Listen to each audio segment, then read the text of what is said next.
Alors, rappel ici sur les antécédents rencontrés quand vous étiez au collège. Donc, on reprend les exemples précédents sur ensemble de définitions, sur image. Donc, on part avec la même fonction ici, dont la courbe est représentée. Et on va vous demander de lire graphiquement des antécédents. Et c'est marqué éventuel, parce qu'il arrive parfois qu'il n'y ait pas d'antécédent. Donc, lire graphiquement le ou les antécédents éventuels de 3 par f. Alors, qu'est-ce que ça veut dire un antécédent ? C'est ce qu'il y avait avant. Donc, on est dans une situation qui est en fait contraire à l'image rencontrée précédemment, puisque nous aurions ici quelque chose à mettre à l'intérieur d'une machine qui est f et qui nous renverrait 3. Alors, si jamais je veux respecter les couleurs de tout à l'heure, ça voudrait dire que je mettrais en bleu quelque chose que je ne connais pas et en vert quelque chose que je connais qui est 3. Alors, puisque je connais 3 qui est en vert, je peux le placer sur l'axe des ordonnées. Et donc, ce 3 est ici sur l'axe des ordonnées. Et je vais aller chercher, s'il existe, un point ou des points de la courbe qui ont pour ordonnée 3. Alors, il se trouve que je peux les obtenir en traçant une droite horizontale qui passe par le point de coordonnées 0,3, c'est-à-dire par ce point ici, celui-là. Et là, si j'observe, je m'aperçois que ma droite, tracée en pointillé, elle rencontre ma courbe noire en ce point. Et bien, c'est ce point que je vais observer, il y en a un, et je vais observer maintenant l'abscisse de ce point.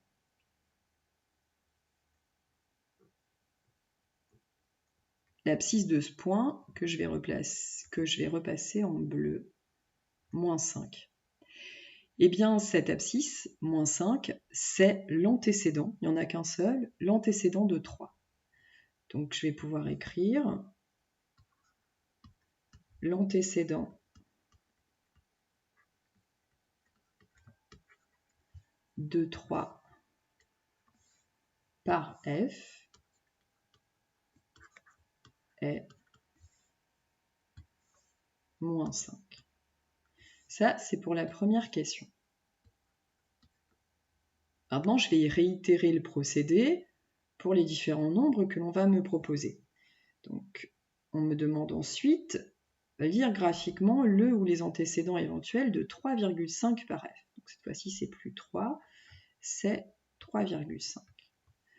Donc là, sur mon dessin, eh bien, je vais aller placer 3,5.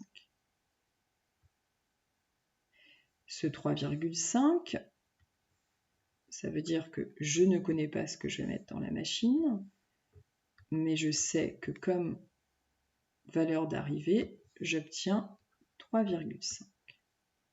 Alors ce 3,5, je vais le placer approximativement là, sur mon axe. Et je m'aperçois maintenant que je vais devoir tracer une droite horizontale qui va être un petit peu plus haute que la précédente.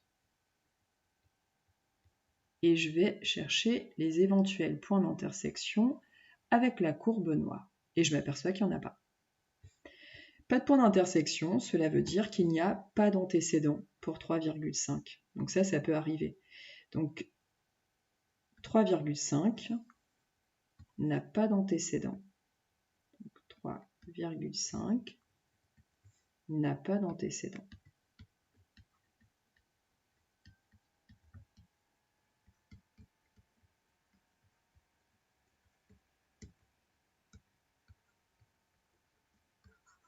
Par f.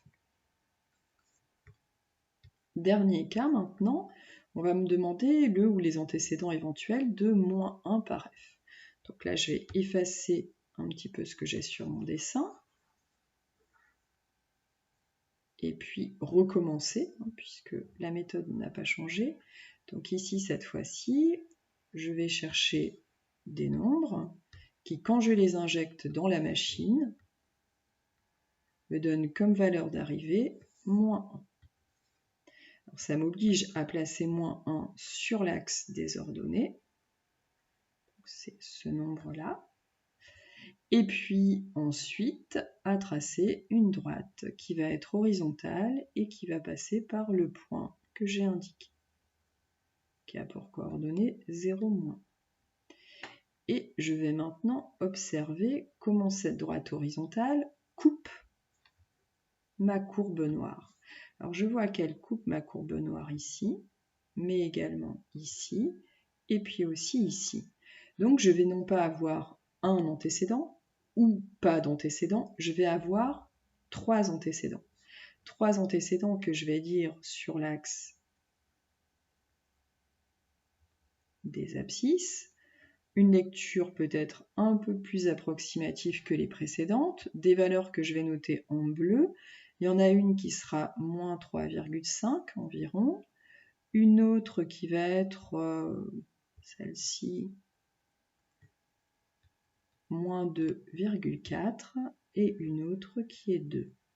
Donc ma phrase de conclusion, c'est les antécédents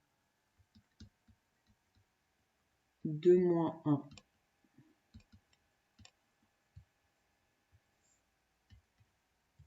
par f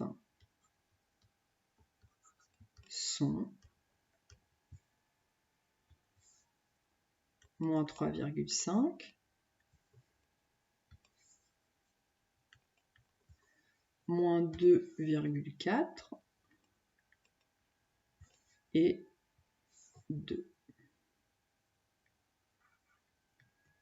Donc il arrive que vous ayez plusieurs antécédents pour un nombre. Donc ça, c'est ce qui concerne antécédents graphiques. Maintenant, on verra dans une autre vidéo comment on détermine un antécédent ou des antécédents algébriquement. Cette vidéo est terminée. Merci de l'avoir suivie.